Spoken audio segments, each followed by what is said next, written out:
Hi friends, இன்றைக்கி நம்ம வந்து கொய்யா பிஞ்சு வச்சு எப்படி ஒரு ரெசிபி செய்யணும்னு பார்க்கலாம். அதுக்கு ஃபர்ஸ்ட் நீங்கள் கொய்யா பிஞ்சு எடுத்துக்கோங்க. இந்த மாதிரி நீங்கள் இது பண்ணிக்கோங்க. நான் வந்து இந்த கொய்யா பொரிச்சிக்கிறேன். இப்போ கொய்யா பொரிச்சதுக்கப்புறம் அதுக்கான இன்க்ரீடியன்ட்ஸ் பார்த்துடலாம். க்ளீன் பண்ண புளி, உப்பு, மிளகாத்தூள், அதுக்கப்புறம் நம்ம கொய்யாக்காய். இந்த கொய்யாக்காய் வந்து நல்லா குட்டி குட்டியாக கட் பண்ணி வச்சுக்கோங்க. இப்போ இந்த கொய்யாக்காவை இந்த மாதிரி குட்டி குட்டியாக கட் பண்ணி வச்சதுக்கப்புறம் இப்போ நம்ம இது எல்லாத்தையுமே இந்த கல்லில் ட்ரான்ஸ்ஃபர் பண்ணிக்கலாம். இது எல்லாத்தையுமே போட்டு நல்லா இடிச்சுக்கோங்க.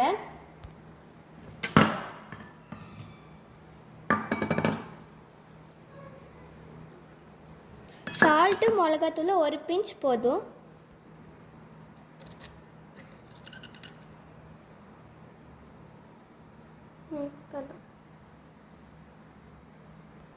சால்ட் வேணால் கொஞ்சம் அதிகமாக போட்டுக்கலாம்.